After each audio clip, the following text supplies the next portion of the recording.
Hi friends, welcome to my channel. ఈరోజు నేను ఒక కొత్త స్టోరీ చెప్పబోతున్నాను. ప్లీజ్ లైక్ చేయండి, షేర్ చేయండి, సబ్స్క్రైబ్ చేసుకోండి. అప్పుడే ఇంటికి తాళం వేసి బయటికి వచ్చారు శేషు, నేత్ర మరియు వాళ్ళ బాబు దేవ. కొంచెం దూరం నడవగానే అమ్మా సుస్సు వస్తున్నాయి అన్నాడు దేవ. ఇప్పటి వరకు ఇంట్లోనే ఉన్నావు కదా, అప్పుడు అడిగితే రాలేదు అన్నావు. తీరా బయటికి వచ్చామో లేదో సుస్సు అంటూ మొదలుపెట్టావు.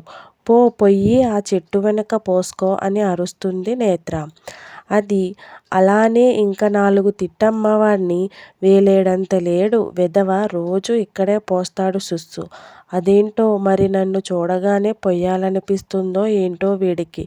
దేవా సుస్సు పోస్తుంటే, అబ్బా ఎంతసేపటి నుండి ఆపుకొని చచ్చావురా, ఇంతసేపు పోస్తున్నావు, త్వరగా కానివ్వు.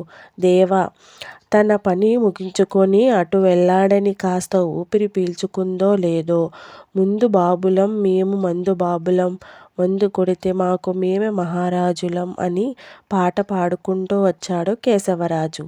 సరిగ్గా అక్కడికి రాగానే ప్రకృతి పిలవడంతో ఆ చెట్టు చాటుకి వెళ్ళి పని కానిచ్చేశాడు. దారిన పోయే ప్రతి అడ్డమైన వెధవకి నేనే దొరికానా ఈ పనికి? నన్నేమన్నా సులభ్ కాంప్లెక్స్ అనుకుంటున్నారా ఏంటి? కంపు భరించలేకపోతున్నాను. ఇలానే ఉంటే కొంతకాలానికి మేము ఉండేది దానికోసమే అని మేమే భావించేలా మార్చేస్తారు వీళ్ళు.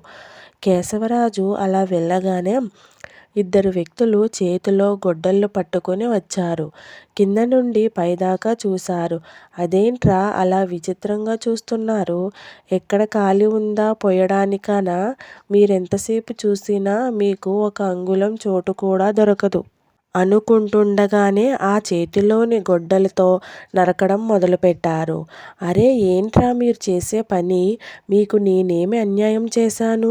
నన్నెందుకు నరుకుతున్నారో చెప్పండి అని రోదిస్తున్నా వినకుండా తమ పని తాను చేసుకుపోతున్నారు ఇద్దరు. ఇంతలో ఇంకా కొంతమంది వచ్చి ఆ ప్రాంతంలో ఉన్న చెట్లు అన్నింటినీ నరకడం మొదలుపెట్టారు.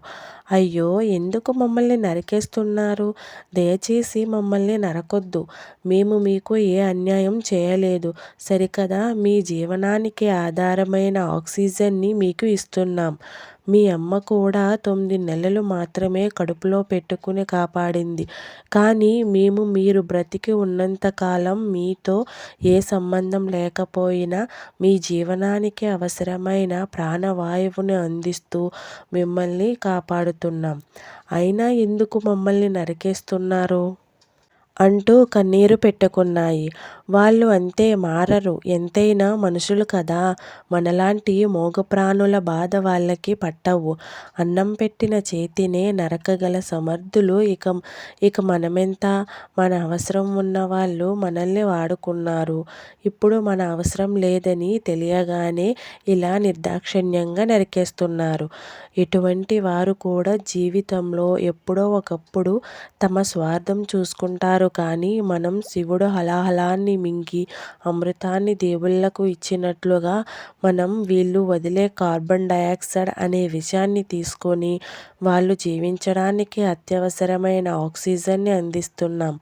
ఆ మాత్రం ఆలోచన కూడా లేకుండా మనల్ని పునాదులతో సహా నరికి వాళ్ళ